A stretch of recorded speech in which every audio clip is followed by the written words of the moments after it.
no one can give you an exact blueprint of what you specifically are going to chart as your path, because that is so deeply personal.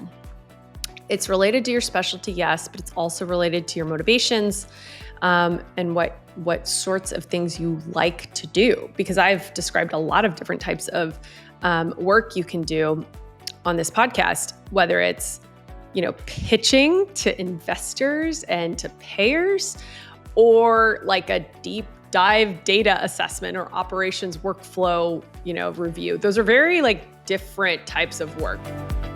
Welcome to Startup Physicians. Please like and follow our show to join our community of physicians who are reimagining healthcare delivery.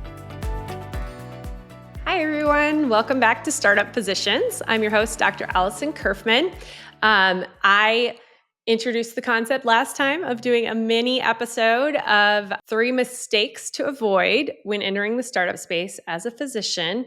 And as a follow-up to that, I have another mini episode today that is about the 3 things you can do now. And this is regardless of your level of training, your specialty, your readiness to enter this space, the amount of capital or time you have to invest in this.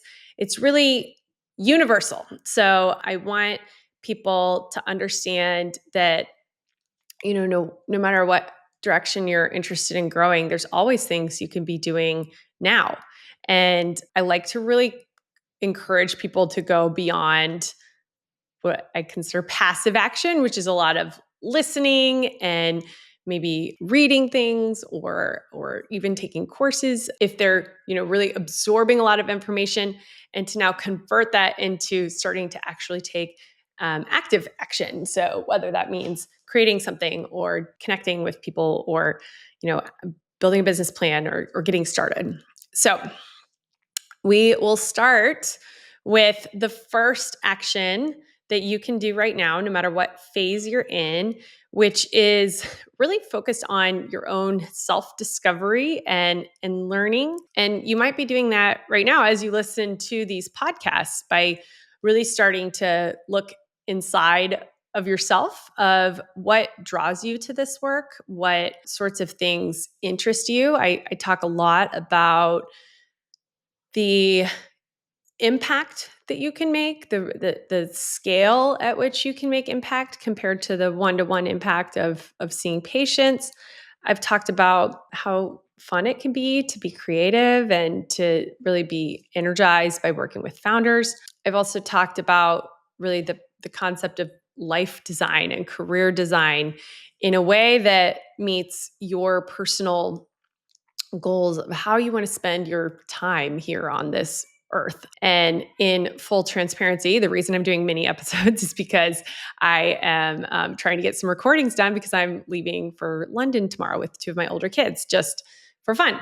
So I am trying to demonstrate to you that, this concept of really designing your career, designing your life, trying to find how you want to spend your time is something that might really be part of your why. But it's important to know why you want to do this, because if you don't have a why, you don't really have that emotional fuel to keep going if it gets hard.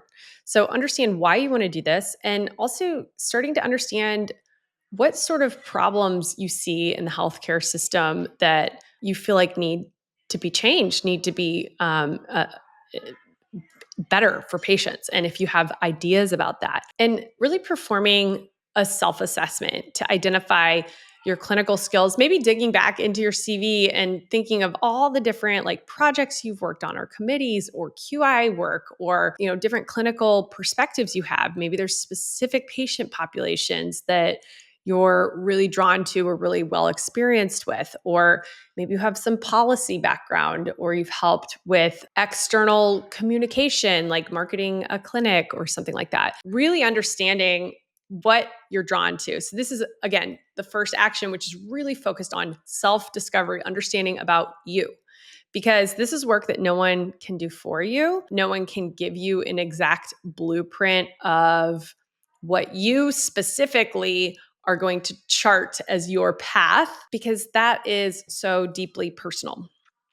It's related to your specialty, yes, but it's also related to your motivations and what sorts of things you like to do. Because I've described a lot of different types of work you can do on this podcast, whether it's pitching to investors and to payers, or like a deep dive data assessment or operations workflow, review. Those are very like different types of work. So if you don't enjoy public speaking and if you don't like, being put on the spot, like maybe business development is not the type of consulting you want to do. So this self-discovery is something that you guys can really be doing now. It doesn't take anything but your time and your energy. I do have some resources. I have one free download on the website that's called 50 Ways That Physicians Can Contribute to Startups. And sometimes that can kind of spur your thoughts about like what you might be drawn to. So that's action one, this self-discovery and doing a self-assessment and really understanding what motivates you and what sort of work you'd be interested in. The second action is strategic networking and communication.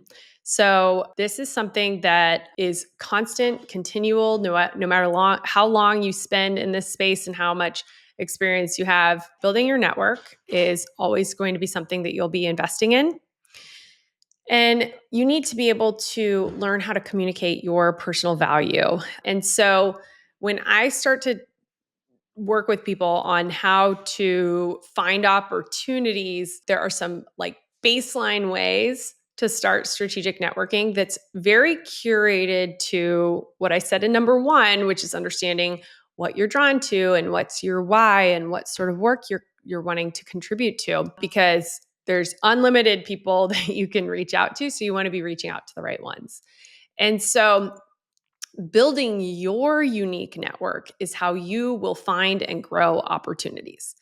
And if you don't even have time to like take on consulting gigs right now, or maybe you're in training, or some of you have a employment contract that doesn't allow consulting, that's okay. Your employment contract does not prevent you from meeting people and growing your network. That is, nothing is preventing you from doing that. And so your unique network is what you need. You don't need my network. You don't need someone else's network. Yes, that you do absolutely start to grow each other's networks and make introductions, but you need to find and grow opportunities by sort of doing your own research on companies in your field that you find interesting, starting to do some outreach and asking what they're working on, and really honestly, communication wise, I find that giving positive feedback is so universally well accepted. So I often will reach out to companies that I just like what they're doing, and I don't even have an agenda. It's just to tell them like,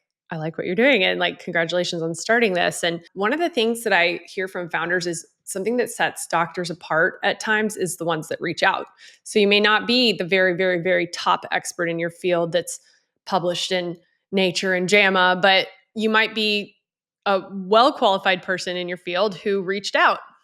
And all of these things are based on relationships. So reaching out and having conversations, even just virtually, is important. But then you can also really leverage the conferences you go to, even if the conferences you go to are your like specific specialties academic conference, which a lot of us go to those sorts of conferences every year. You can absolutely walk the expo hall or the vendor booths, because those people paid like thousands of dollars to get in front of your exact demographic and your exact specialty. So likewise, they are likely looking for people like you. And I have had multiple students who used this strategy at conferences that they were already going to, really searched the vendors ahead of time and used their action number one of identifying their why and what they're drawn to try and look to see, are there any vendors here that could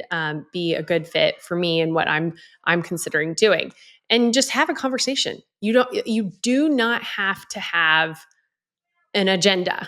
People are always worried about like, oh my God, I don't want to feel like I'm selling anything. Well, guess what? You're not yet. Like, you're just meeting people. And then beyond your academic conferences, there are a lot of great health tech conferences to go to that have just a ton of opportunities to meet people and connect. And I have gotten many, many, many consulting and advisory positions, from literally walking around the floor and looking for things that were related to what I like to do, which is population health, digital health, pediatrics, anything about moms and babies, anything about Medicaid, and just talking to people. And people like connection. I mean, especially in this world of AI increasing, like that human level of connection will always have value. So that's your action number 2, is learning how you're going to start building your own personal network, and realize that it's really not all that intimidating to send an outreach message on LinkedIn or talk to a vendor at a conference. So these are things that anyone can do. And then finally, the third action is also something that you could do no matter what stage you're in, which is understanding the landscape. You have a lot to learn if you haven't done this before. There's a lot about startups and funding and venture versus private equity, and these are things that will make it hard for you to function at a high level if you don't understand the basics. And it's about being prepared so that you can really understand how companies grow, what some of their needs are at different stages. And I am talking like free resources, like anything you can. There's millions of things you could read online about healthcare startups. You could absolutely talk to your favorite AI about this and ask questions and try and understand like how this world is structured. Obviously, I offer a lot of resources about this too. I also tell the story that when I first was recruited to this major firm, I went to the library and I got Startups for Dummies. I literally read that whole book. So it's not like rocket science, but it's a really good starting point.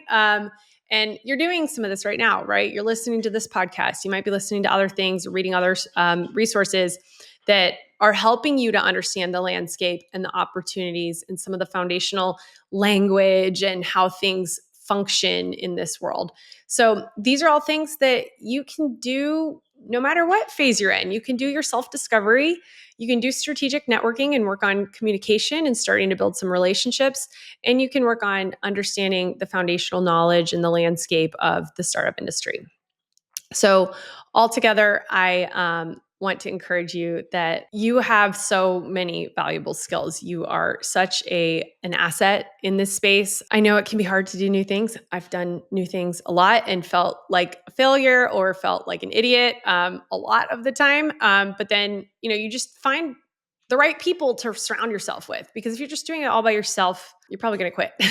And the more you can have just like a sounding board or someone to talk to about it, or other people that are, motivated and doing cool things, like their motivation will carry you through the times that you kind of feel bad about what you're doing. Like I get this all the time, that like I spend a lot of time with different groups of entrepreneurs or masterminds or coaching groups or even just like communities that I'm part of, where maybe I'm having a bad day but the rest of them might not be, and then the day that they're having a bad day, maybe I'm having a better day and feeling more motivated and excited. And so the things that prompt us to action are really our emotions. And so that's part of why you want to start with your why, but also really find the right people to surround yourself with so that you can take action and keep going even if it gets hard. So I hope that was helpful, and I am available for anyone to reach out to on LinkedIn or on the website, and I will look forward to talking to you guys more soon. Bye. Thank you for listening to Startup Physicians. Don't forget to like, follow, and share.